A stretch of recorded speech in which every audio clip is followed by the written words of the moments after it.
Horror Script, True Nightmares, Chapter 1, The Christmas Murder.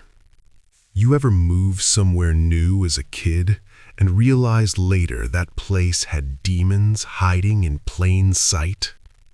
When I was 10, my dad and I moved into a new neighborhood. Didn't know a soul, except one family my dad was friends with. Single mom, 3 kids, and one of them, a girl named Delaney. She was about 12 when we met, a couple years older than me. We weren't best friends or anything, but we hung in the same circles, just neighborhood kids doing kid stuff. Until one night, everything went straight nightmare mode. One evening, my friend Rob was hanging out at Delaney's house with her and her little brother. Their mom was working late. No big deal. Just kids chilling. Then suddenly, knock, knock, knock. Delaney figured it was her mom. She had this specific knock she always used. So Delaney opened the door without even thinking. Meanwhile, Rob wasn't supposed to be there, so he panicked. Dude bailed out the window like, "Nope, I'm outta here." Ran straight home. But here's the thing. That wasn't her mom. Standing at the door was a woman nobody expected. The sister of a lady her mother helped at work. A woman who had just been released from a mental institution.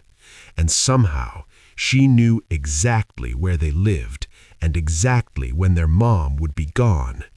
What happened next is something I'm honestly glad I never heard the full details of. But we do know this.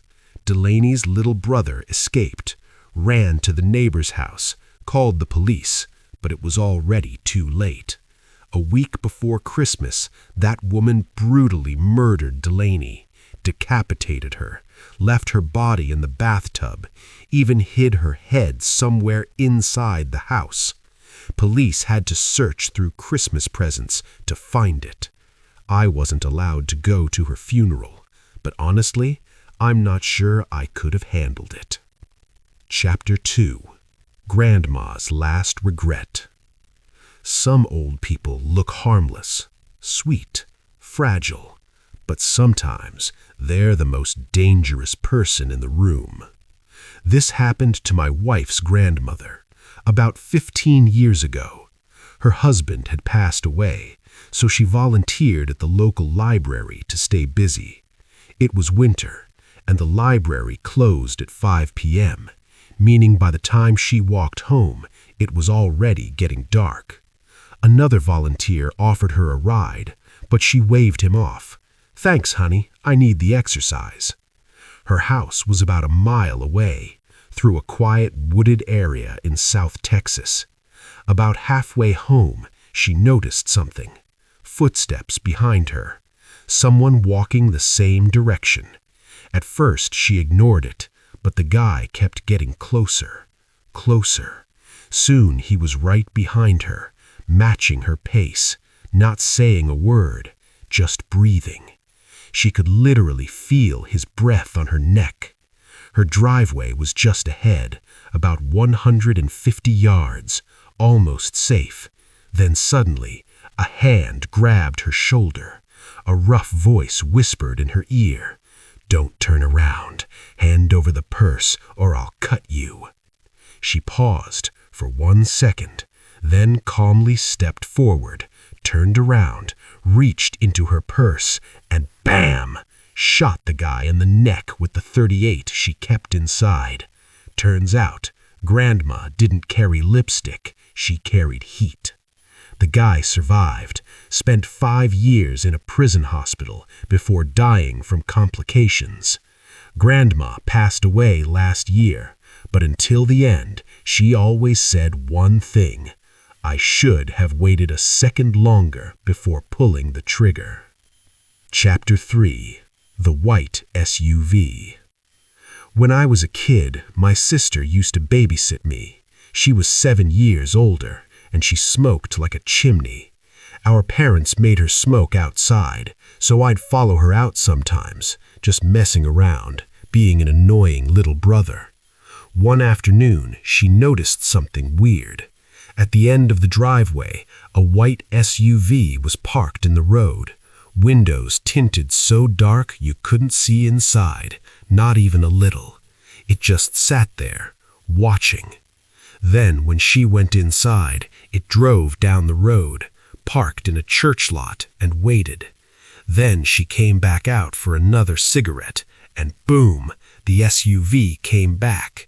Same spot, watching again. This kept happening, day after day. Super creepy. But my sister was tough. She ignored it until the next day when it showed up again, just sitting there, watching, like the driver was studying her. Eventually, she told our dad. He was a sheriff's deputy. He called it in. Police checked the area, but the SUV vanished. Months passed.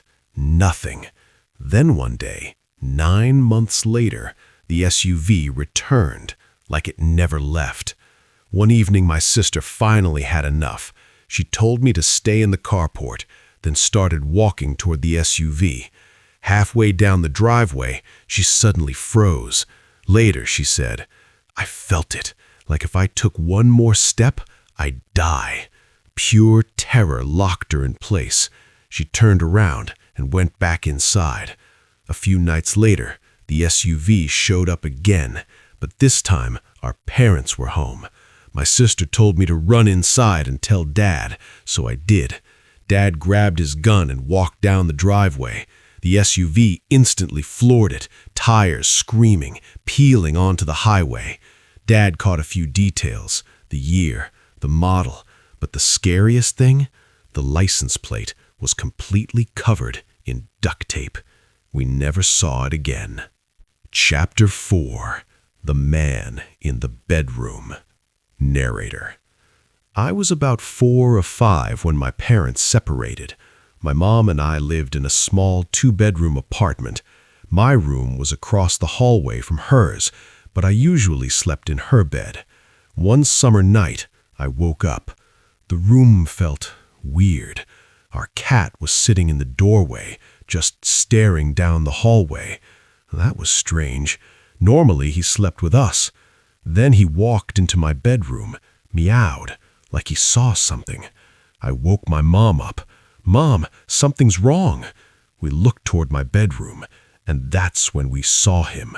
A man standing in my doorway, slowly leaving my room. My mom moved faster than I've ever seen. She grabbed me and literally threw me out the window, then jumped out after me. We screamed for help. Someone called 911. Police searched the apartment. No forced entry. Front door was unlocked. Mom swore she had locked it. A week later, she opened a closet by the water heater. Inside was a notebook. Names, drawings, gloves, and gum wrappers. Police believe the man had been hiding in our house, waiting until we fell asleep. Chapter 5. The Man Under the Bed. Narrator. This story happened to my friend Minji in South Korea. She worked as an English tutor. One night she was tutoring a high school boy late. Buses stopped running. Kid had no way home, so he begged to stay overnight. She hesitated, but eventually said yes. He slept on the floor. She slept in her bed. Around 2 a.m., the boy woke her up. "I'm starving. Let's go get food." Minji groaned. "Dude, it's 2 in the morning. Go to sleep." But he insisted, over and over. Finally, she agreed. They walked outside. Then the boy turned to her and said, "I'm not actually hungry. I just saw something under your bed.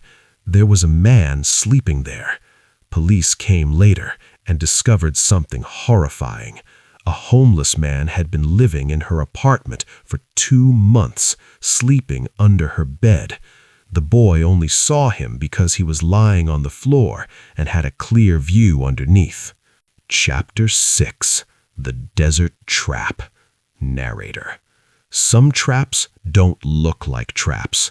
I was driving alone through the desert from 29 Palms to Albuquerque. miles of empty road, nothing but sand and mountains. Then suddenly, I saw something up ahead. A red Pontiac Fiero parked sideways across the road, suitcase open, clothes everywhere. 2 bodies lying face down in the street. Looked like a car crash or murder, but something felt wrong. Too perfect, too staged. Every instinct in my body screamed, "Don't stop." So I didn't. I swerved around the bodies and kept driving. Then I checked my rearview mirror. Both bodies sat up. Then about 20 people emerged from the tall grass on both sides of the road, waiting. If I'd stopped, I probably wouldn't be here telling this story. Chapter 7. The Screams. Narrator. A group of us were night fishing by the James River, campfire going, cold beers, just hanging out. Then suddenly, everyone went quiet. We all felt it, like something across the river was staring back at us. Then we heard it, a scream, but not like anything human. It sounded like someone being gutted alive, high-pitched, animalistic, blood-curdling. Then a second scream, even louder. Some of us ran to our trucks for guns. Then suddenly, another scream, but this time it came from the bushes behind us.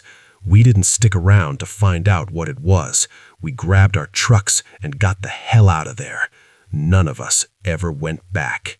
Chapter 8. Chapter 8. The Phone Call. One night, my friend picked me up for a hockey game. Halfway there, I realized I forgot my phone. So during the game, I borrowed his phone, called mine. 3 rings. Someone picked up, but they didn't say a word. I figured it was my little brother messing with me. Later that night, I got home. Parents weren't there, so I called them. They said they'd been out all night with my little brother. My stomach dropped. If nobody was home, then who answered my phone? Right then, I heard the back door open. I ran out of the house and called the police.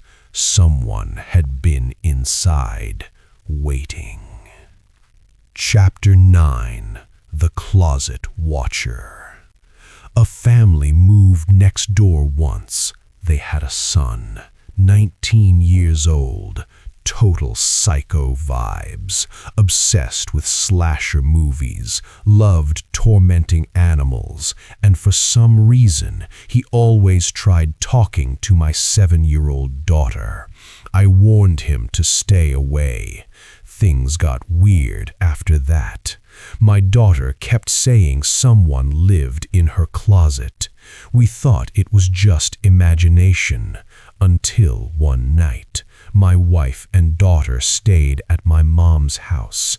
Around 2 a.m., I got a call from the neighbor. "Hey, our son is missing." Then he said something that made my blood run cold. He said, "We saw you walking upstairs earlier. Your lights were on." But I'd been asleep on the couch all night. I ran outside to grab my shotgun and looked up at my house. My daughter's bedroom light was on, and there was a silhouette pacing back and forth. Police searched the house and found the neighbor's son hiding in my daughter's closet. He admitted something that still makes my skin crawl. He said he liked watching her sleep in the moonlight.